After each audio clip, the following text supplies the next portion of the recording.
What if the reason your team can't have hard conversations with you, with each other, with clients, isn't a communication problem, but a values problem hiding underneath one? The framework for self-leadership at home or at work is being anchored into your values, aligned in terms of your actions, aligning with those values, and then being accountable for whatever that impact might be as well. And I would say that just with that alone, it helps people to come back to the forefront. And I had to think about what gets in the way of somebody actually practicing this framework. And it's what I call the BS. The BS is really all of these things that we default to and may not always even recognize where they're coming from, but they stop us from being able to be anchored, aligned, and accountable. Hello and welcome to another episode of the Duct Tape Marketing Podcast. This is John Jantsch. My guest today is Aiko Bethea. She's the founder and CEO of Rare Coaching and Consulting, an executive coach to Fortune 100 companies and nonprofits, and the author of a book we're going to talk about today, Anchored, Aligned, Accountable, a framework for transcending bullshit and transforming our lives and work, with a foreword by Brené Brown. She's a former director at the Bill and Melinda Gates Foundation and a Dare to Lead certified facilitator. So, Aiko, welcome to the show. Hi, thanks for having me, John. So, these books, they've become really popular now that have curse words in the title. That's kind of a new thing. And then you put these, you don't want to have the full word. So you put the little asterisk or the, what do we call that? Asterisk. An asterisk? You're right. In there. So how are we supposed to pronounce that when it has the asterisk in it? I just went and blew through it and said the real word, but I always find that funny. Well, one, I think you said it perfectly. When I'm with audiences, oftentimes maybe I'll say BS instead, but you were perfect. So you have worked with major institutions, Fortune 500 companies, you mentioned already the Gates Foundation. Now you're working with businesses of all sizes, really. What did you see inside those bigger organizations maybe that made you want to build a framework for something, I don't know, some people might see as unglamorous, like self-leadership? Yeah. I would say that the same thing I saw within organizations when I was supporting them with their culture reflected what I saw in the leaders at all levels. So not just the C-suite that I work with, but also folks who might be entry level. And it was this, what could have been built for them is knowing who they are and who they want to be as a leader versus always looking for external validation, second guessing themselves based on whichever way the wind was blowing. Is my boss glad today? Are they in a bad mood? Who do I need to be? Did I get in an argument with my partner today? What is the news saying? I remember that voice of my grandmother that was saying X, Y, and Z, but supporting them and getting right back to their own grounding of who is it that they want to be and to have that intrinsic motivation versus going any way which the wind blows and feeling insecure or unsupported. When we already mentioned the BS in the subtitle, was there a pattern that you were actually naming when you chose that for your framing? Absolutely.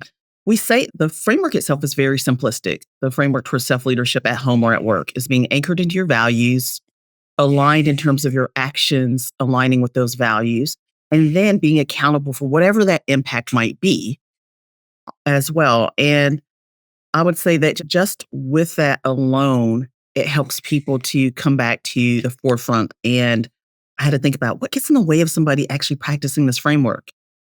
And it's what I call the BS. So they could be the things in terms of we all have a community or family of origin, this belief that you need to always be producing to earn your worth, a belief of perfectionism or scarcity, which is like, hey, there's only enough of juice to go around, right? Or here comes John being hired, so I need to either sabotage him or keep one-upping him versus thinking there's enough of space for everyone. And once I go into scarcity, it completely goes, it's like the cousin of catastrophizing.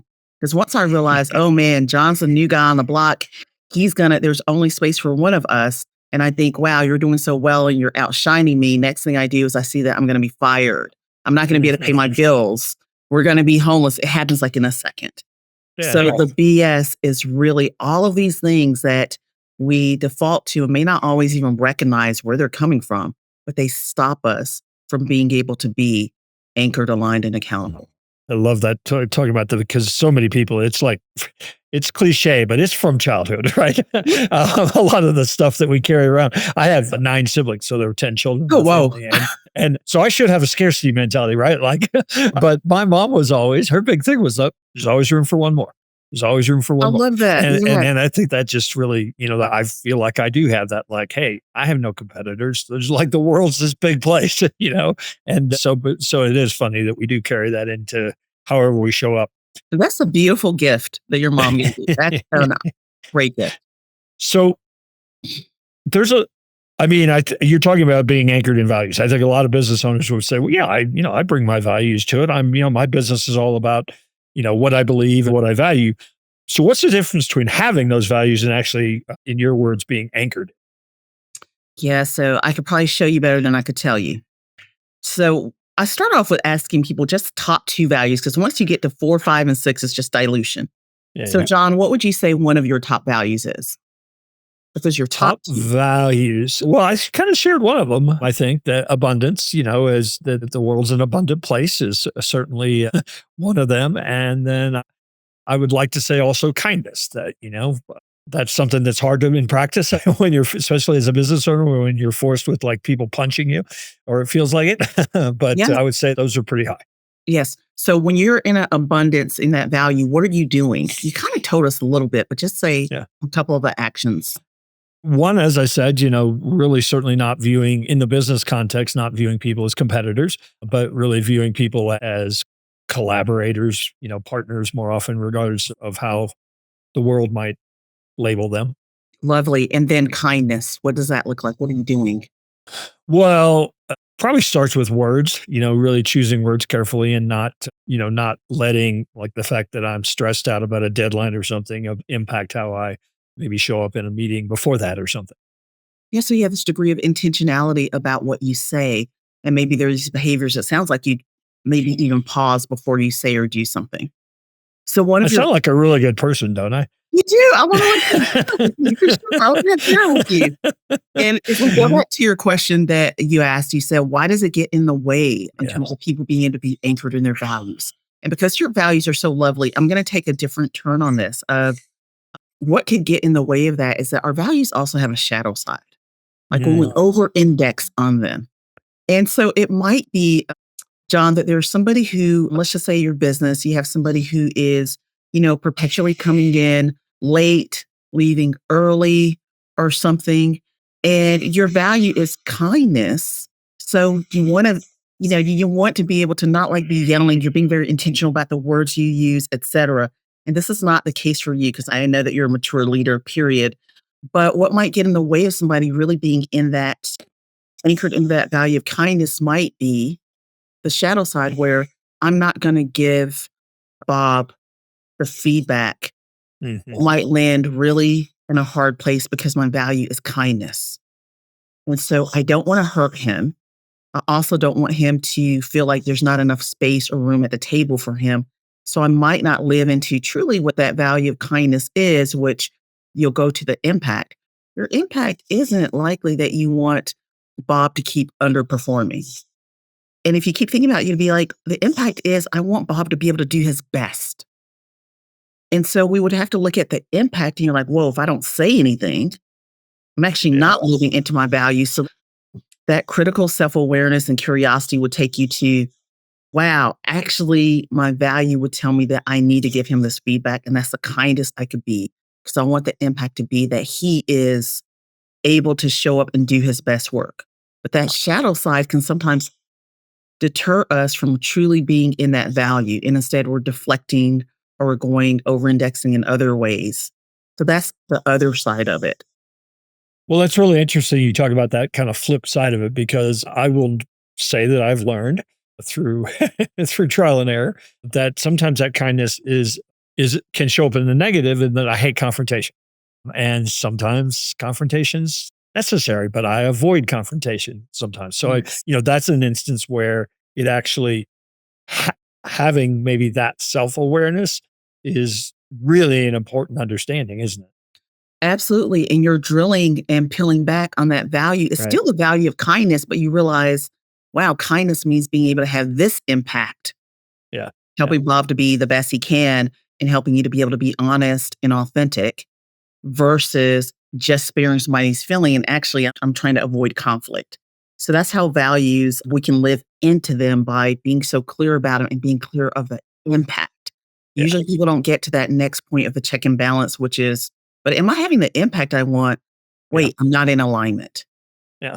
So I already let the self-awareness term out of the bag. I swear every leadership book that's ever been written, I've had a lot of leadership authors on here.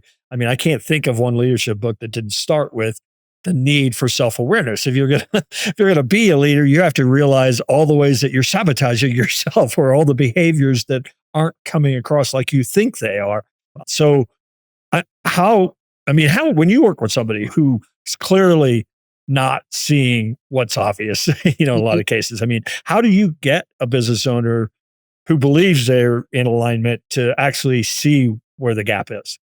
Yeah, usually in my coaching practice, I really do go in knowing that and believing that my clients are completely resourceful. I don't need to tell them or direct them what to do. As a matter of fact, me telling them isn't going to help them. Yeah. Otherwise, they just read a HBR article and do what it says, right? So the idea is the intrinsic motivation so that they are living into who they want to be. So first we'd start with, what impact do they want to have? And what does that impact look like? And if the impact is not correlating, we know there's this motivation now, like, well, we've got to do something different. So they can notice what is actually happening in real time and name it. People don't give me feedback. When I ask for ideas, they don't give them to me. When I actually try to have transparent conversations, people are quiet in the room. They always agree with me. And they're like, but I want people to bring some tension and to be able to give me certain feedback. Okay, so you're not getting the behavior you want or the impact. What are you actually doing? How do you want it to be? How are you going to actually get that from people? What could be getting in the way? And then they might learn, wow, I found out in practically getting feedback or observing what I do is that when, Beth actually tries to raise her hand or say something, I talk over her. Or I say my idea first and everyone kind of falls in. I help them to pause to note, what are they noticing? How do they want it to be? And now what do you need to do to get there? And why is this even important to you? And that's usually when it goes to not only desired impact, but what are your values and who do you want to be? Yeah, and I do think sometimes people, all they can identify is the symptoms, so to speak, and not necessarily the root cause, right? Absolutely. And that's why that working backwards is Yeah. so important, because sometimes, just like when you say to ask people, how do you want it to be? They may not even be able to tell you, but they're able to Yeah. say, this is what I don't like, and this is what I don't want. And we can work from there. So one of the true, I think, challenges, but also I think necessary skills for leaders that manage individuals is accountability. In other words, somebody knowing what's expected of them, but then you holding them to that. But unfortunately, I see it turns a lot of times into like, did you meet your numbers? Like that's the old accountability measure. How do you get people to take it kind of beyond that or actually turn it into what it should be? Yeah. We ask them, there's a lot of different techniques we use. And oftentimes in the book, I talk about this thing about looking forward, looking back, looking around. And I use the example of parenting. I think about, how do I want it to be? And so with my kids, I think about, what's the relationship I want to have with them 20 years from now, 30 years from now? And am I actually nurturing and exuding the behaviors that would lead to that? Where I'm not having kids who are estranged from me, but they actually want me to be around them. And I've curved a lot of things I do in raising my voice to make sure that, one, I'm a soft place to land. I'm a transparent, honest place to land. And I'm accountable for the ways that I am communicating with them or the impact I have with them. And I'm listening, et cetera. So with a business owner or something, I would want them to think about, how do you want it to be X number of years from now? And it's not going to just be, oh, want my numbers to be here, what X, Y, and Z. They want to have some type of impact in their personal life with their employees. What type of culture do you want? And all of those things go to the how and not just the what. Not just the numbers, but also, how do I want it to be in the organization? How do I even want to feel every morning when I know I'm going into X place? And that helps them to think about behaviors and not just this transactional component of the bottom line and the numbers. You have likely had to navigate some rooms differently than me. You're an attorney, senior leader. You are a woman. You're a woman of color. What did navigating in that way, the challenges that you uniquely faced, what did that bring you to today? Well, a couple of things. One, and thank you for asking that question, John.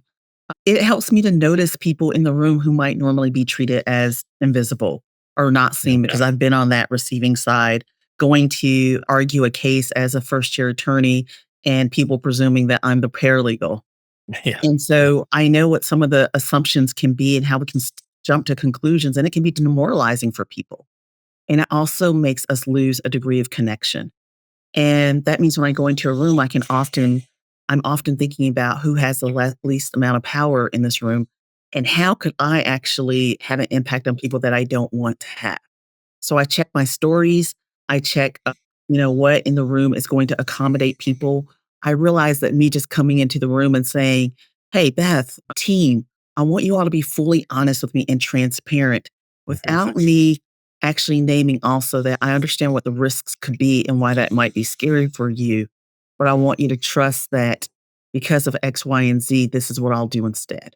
So I might tell somebody, I know that you may feel like you're the only person who X, but I need to hear your voice. And I tell them what that value proposition is and getting this different innovation or different rigor, how it serves all of us, and that I will not be throwing you under the bus for X, Y, and Z, and recognizing that vulnerability is different for everyone. It also means when you're on a team full of women. So one of the examples I give in the book is about a PTA meeting. And there's only one male father who comes to the meeting, and they're all women. And there's 60 women. And they start with the PTA president actually saying, well, as always, there are no dads here, no men, and it's the women leading the work. And where does that leave him? He knows now his voice probably isn't going to matter. I need to tiptoe. And somebody else, another mother, comes and apologizes and says, you know what? That shouldn't have been said. I want you to understand the context of why that was said, but it shouldn't have been. And you have as much to add here as everybody else. And I want to hear your voice. So that proactive closing the gap when you recognize who might have more to lose or a larger risk in the room and proactively addressing it. So the term psychological safety seems to be one of those that is really in the boardrooms or in the leadership circles, certainly as part of culture. A lot of my listeners, 5 and 6 person organizations, how do they kind of practically teach that to their leaders? What does a version of that look like for them?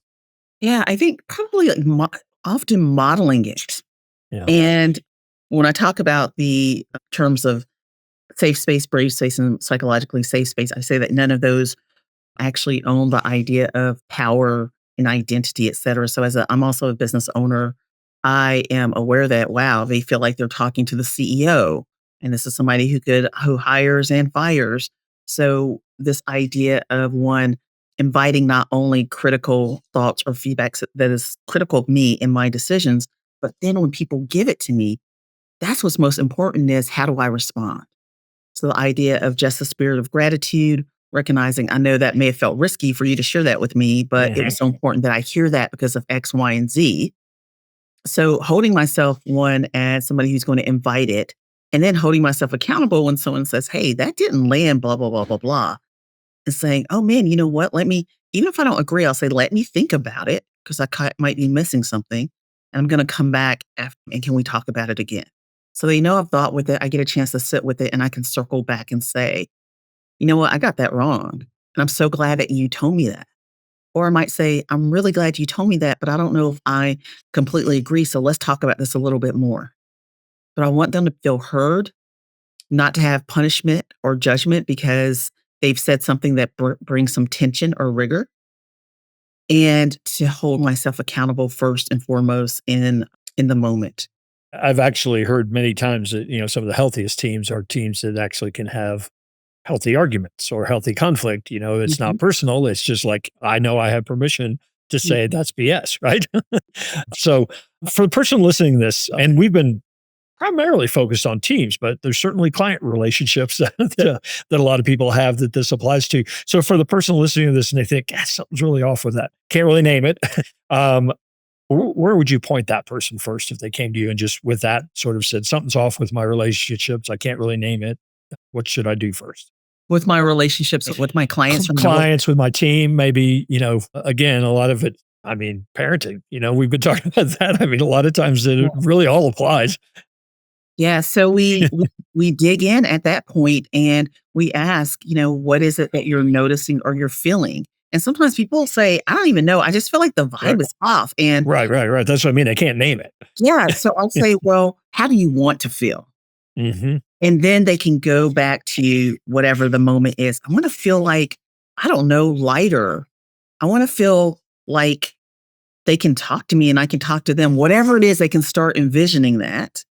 And then I might say, well, what do you feel is getting in the way of that now? Now they're starting to diagnose what it could be. They may be like, I don't know. Well, actually, X, Y, and Z, there was this weird moment where blah, blah, blah, blah, blah. And then we start seeing behaviors and moments and what were you doing? What was happening? If you wanted to get to X, this delta of I want to feel lighter, I want to feel, what's that mean you might need to do differently? And sometimes it may not be in that scenario with that person. And we go all the way back and say, tell me about a relationship that you feel like you're in flow with and in sync and you love this relationship. And we go through what are the components and characteristics of it? What do you all do? What do you not do? And then we can go back to this other one as a delta and say, okay, is any of that replicated here? You know what? As a matter of fact, we don't. When I see John, it's high and by and there's nothing else. And then we realize, wow, having that interpersonal connection is important. Or John has never told me anything that was critical of me. It's like he always agrees. So now I realize I have to go and have a conversation and say, hey, I really want you to be able to tell me things that are difficult so I can be better. But those are ways you can diagnose it by contrast and compare. Okay. Awesome. Well, Aiko, I appreciate you taking a few moments to stop by the Duct Tape Marketing Podcast. Is there anywhere you would invite people to connect with you and find out more about your work, as well as pick up a copy of Anchored, Aligned, and Accountable? Yeah, there's a few places on Instagram. They can find us on @rare, RARE _coach, or on LinkedIn under my name, Aiko Bethea, and also our website, rarecoaching.net. Awesome. Well, again, I appreciate you stopping by, and hopefully we'll run into you one of these days out there on the road. Thank you for having me, John.